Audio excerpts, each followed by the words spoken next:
Assalamualaikum warahmatullahi wabarakatuh. Perkenalkan, nama saya Ahmad Maulana. Saya perwakilan dari kelas 12 MIPA 2. Saya akan mempresentasikan tugas pendidikan kewarganegaraan yang bertemakan angka putus sekolah yang masih tinggi. Latar belakang dari angka putus sekolah yang masih tinggi adalah putus sekolah bukan merupakan salah satu permasalahan pendidikan yang tak pernah berakhir. Masalah ini telah berakar dan sulit untuk dipecahkan. Penyebabnya tidak hanya karena kondisi ekonomi, tetapi ada juga yang disebabkan oleh kekacauan dalam keluarga dan lain-lain. Hal ini juga dialami oleh beberapa anak di Kecamatan Jangka, Kabupaten Beren.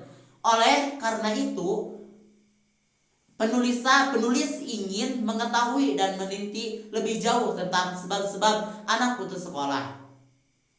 Rumusan masalah dari angka putus sekolah yang masih tinggi adalah pengertian anak putus sekolah, hak anak akan pendidikan, akibat anak putus sekolah, dan faktor penyebab anak putus sekolah.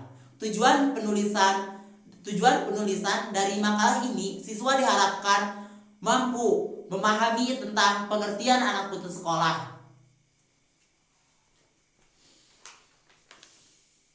Pengertian anak putus sekolah. Anak putus sekolah adalah keadaan di mana anak mengalami keterlantaran karena sikap dan perlakuan orang tua yang tidak memberikan perhatian yang layak terhadap proses tumbuh kembang anak tanpa memperhatikan hak-hak anak untuk mendapatkan pendidikan yang layak. Undang-Undang Nomor 4 Tahun 1979, anak terlantar diartikan anak terlantar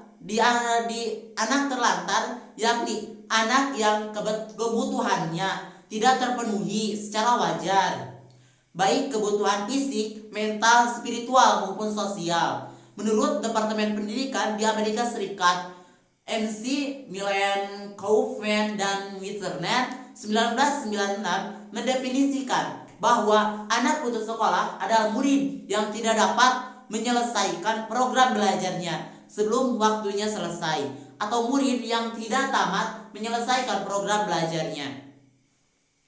Akibat anak putus sekolah. Akibat yang disebabkan anak putus sekolah adalah kenakalan remaja, tawuran, kebut-kebutan di jalan raya, minum-minuman, dan perkelahian. Akibat lainnya juga adalah perasaan minder dan rendah hati. Faktor penyebab anak putus sekolah.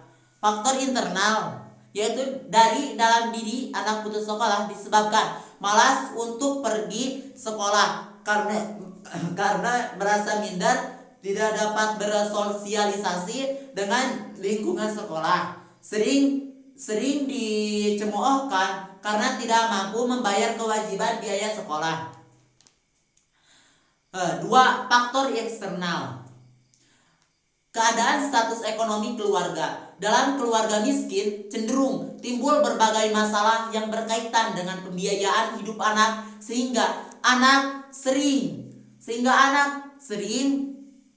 dilibatkan untuk memenuhi kebutuhan ekonomi keluarga sehingga merasa terbebani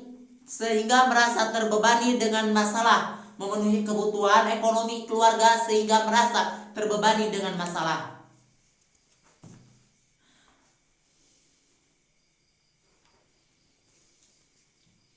Anak usia sekolah dan keluarga miskin inilah yang potensi keluar dari bangku sekolah sebelum mengantongi ijazah.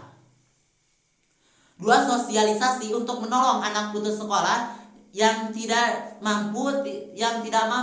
Yang baik adalah 1. Membangun sekolah rakyat yang baik diperuntukkan bagi anak terlantar dan tidak mampu tidak dipungut biaya apapun dikarenakan ketidaksanggupan membiayainya karena kemiskinan, di mana pendirian sekolah tersebut pemerintah setempat memiliki kewajiban melindungi dengan sikap tegas. Sekolah rakyat tersebut disetarakan dengan SD, SMP, SMA, dan universitas yang berkualitas. Kesimpulan dari materi yang kita sampaikan kali ini, yaitu anak putus sekolah adalah keadaan di mana anak mengalami keterlantaran karena sikap dan perlakuan orang tua yang tidak memberikan perhatian yang layak terhadap proses tumbuh kembang anak tanpa memperhatikan hak-hak anak untuk mendapatkan pendidikan yang layak.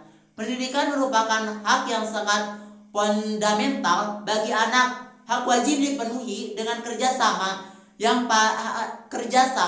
paling tidak dari orang tua siswa, lembaga pendidikan, dan pemerintahan pendidikan akan mampu terrealisasi jika semua komponen, yaitu orang tua, lembaga masyarakat, pendidikan, dan pemerintah bersedia menunjang jalannya pendidikan. Akibat yang disebabkan anak putus sekolah adalah kenakalan remaja, tawuran, kebut-kebutan di jalan raya, minum-minuman, dan perkelahian. Akibat lainnya juga adalah perasaan minder dan rendah hati.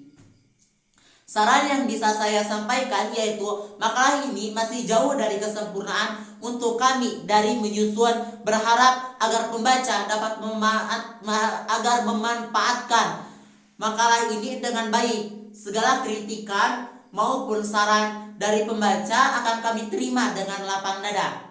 Untuk menambah wawasan serta perbaikan penyusunan yang lebih baik lagi, untuk kebaikan bersama, kami selaku penyusun menginginkan agar pembaca dapat memahami isi dari makalah ini agar dapat dipahami dan diamalkan kapan dan dimanapun, serta dapat memanfaatkan bagi kita semua. Terima kasih. Saya ucapkan terima kasih. Wabillahi taufiq wal hidayah. Wassalamualaikum warahmatullahi wabarakatuh.